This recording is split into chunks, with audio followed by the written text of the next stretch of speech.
excited. And what we're going to do tonight is it's going to read a short blurb from the book, and then you guys can come on up and have him autograph your copy and chat with him for a little bit. So without further ado, here is Rick's song.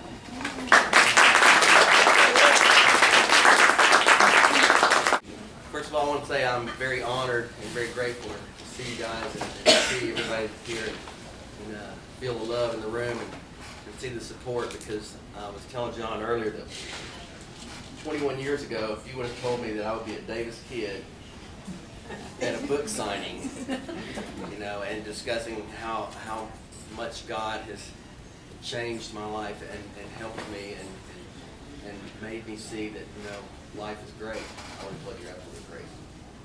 So God does work in mysterious ways, and I appreciate all you guys for your support and for your help, because without people like you, then I wouldn't be here today. But if I had a nickel for every moment, you can ask my wife this, for how much I have struggled over what I was going to read.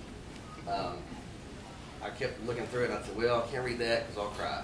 And then I come over here and I say, well, I can't read that because I'll cry. And I mentioned this the other night at a group, and they said, well, just cry. So, I might just cry, and if I do, that's fine. Just give me a moment to clear my contacts, and we'll go forward. The misery level in my life was rising, and I kept hearing the voice in my head telling me to ask someone for help. Ask someone for help. How could I tell someone what was going on in my life? How I felt? Who would I talk to? Who could I tell my deepest, darkest secrets and trust that they would never tell my parents or anyone else? There was one such person in my life at that time I trusted as much as anyone else in the world. His name was Rodney Cloud. He was the youth minister at Creve Hall Church of Christ, a professor at Lipscomb, and somewhat of a tennis player. I thought he was pretty good. Rodney was a cool man, a guy who had God in his life, but he wasn't all stiff and overbearing. He listened to the kids and their problems and was a fine example of enjoying life each passing day. But did I have the nerve to fess up, to just spill the beans and tell him everything? I would lie awake at night wondering what would happen if I asked him for help, if he could set me free with some magical words and his mischievous grin. A few times I actually had telephone in hand, prepared to call him and lay it all out on the table, begging and pleading with him to just make it all go away. But the fear took over, and I never made the call.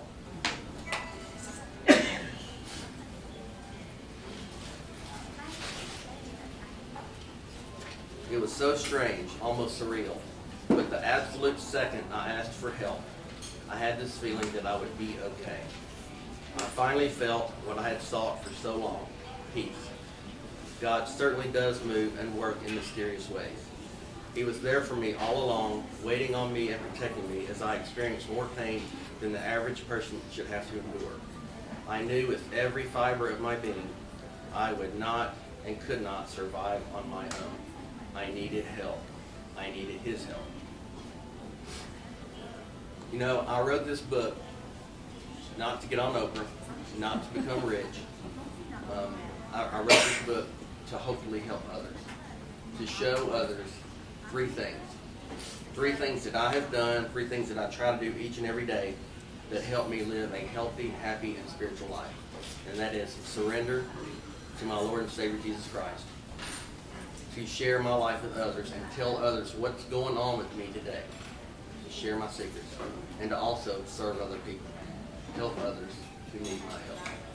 And it's amazing, when I get up and I do those three things, everything works out just the way it's supposed to. When I was a little kid, I thought I had to do right. I had to do good. I had to be a certain person. And what's so neat is it's almost like I've come around the corner, and I've realized today that, I want to do right. I want to be good, and I want to be that good person. And it's a big difference between having to and wanting to. And today I want to. And I'm just very, very grateful that I'm still here to share it with you guys. So let's sign some books. Thank you.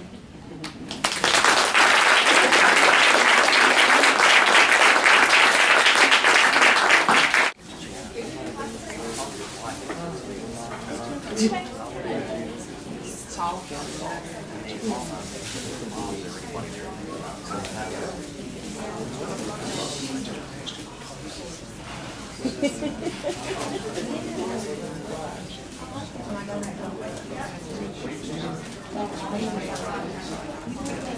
are you guys going to be around for our tournament in December?